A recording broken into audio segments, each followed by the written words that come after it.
Welcome back to Grammar Grade 7. This is Unit 12, Lesson 67, and we're continuing our unit on punctuation.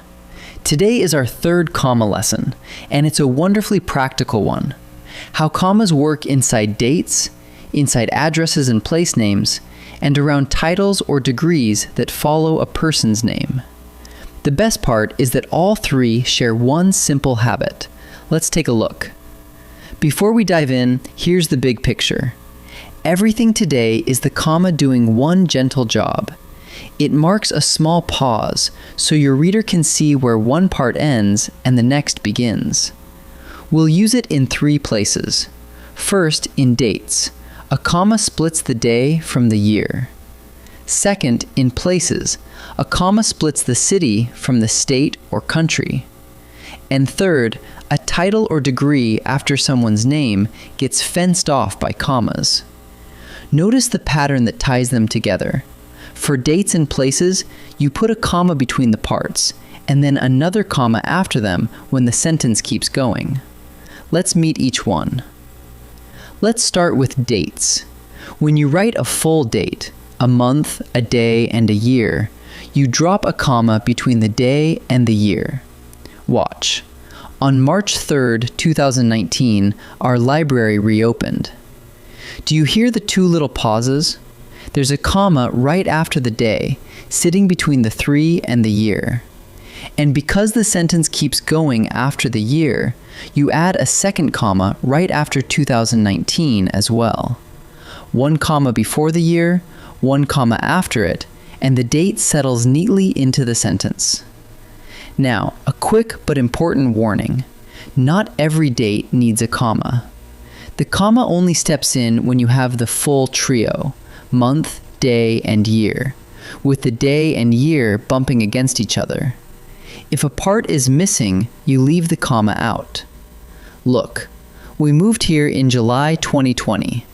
That's just a month and a year, so there's no comma between them.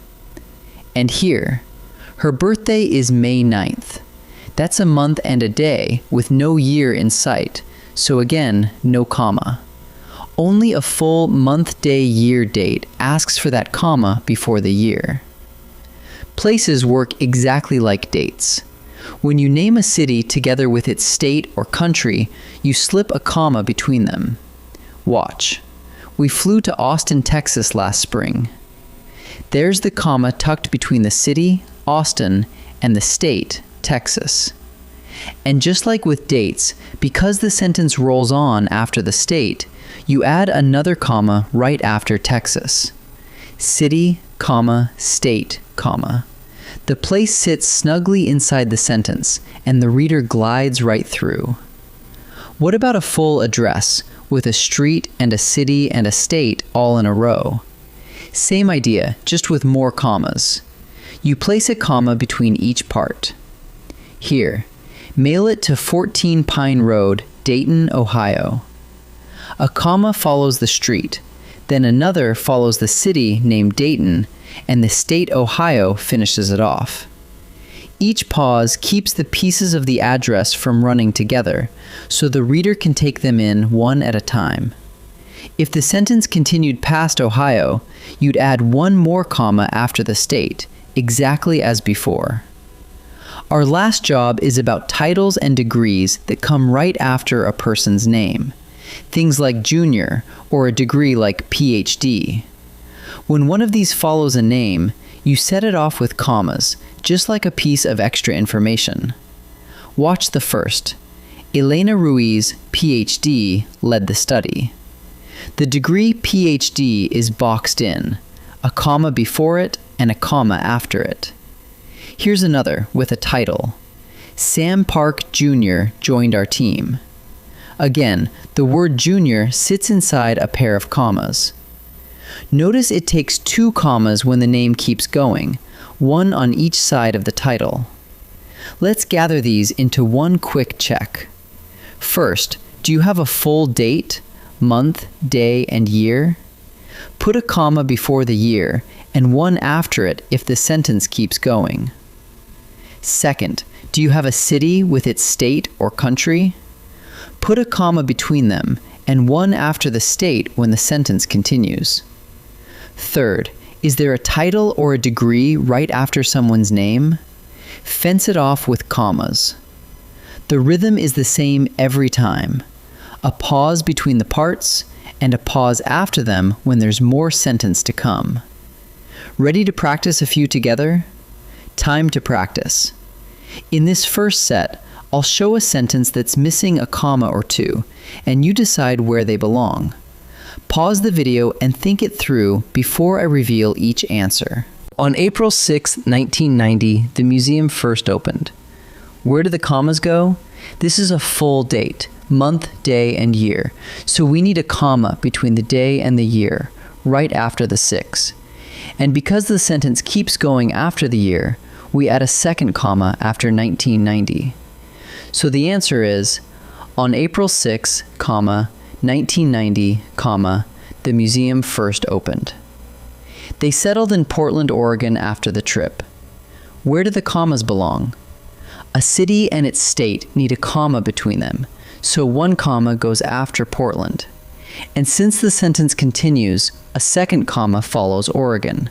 So the answer is, they settled in Portland, Oregon, after the trip. The award went to Dana Cole, PhD this year. Where do the commas go? The degree PhD comes right after the name Dana Cole, so we fence it off with a comma on each side, one before PhD and one after it. So the answer is, the award went to Dana Cole, PhD, this year. In this second set, each sentence uses its commas correctly. Your job is to name the reason. Is it a date, a place, or a title after a name? Pause and choose before I answer. We visited Rome, Italy last July. Why are those commas there? Rome is the city and Italy is the country, and a comma sits between them, with another after Italy because the sentence goes on. That's the place rule, so the answer is place. On October 12, 2015, our club began. Why the commas? We have a full date, month, day, and year, with a comma before the year and another right after it. That's the date rule, so the answer is date. Our speaker, Leo Marsh Jr., arrived early. What are the commas around Jr. doing?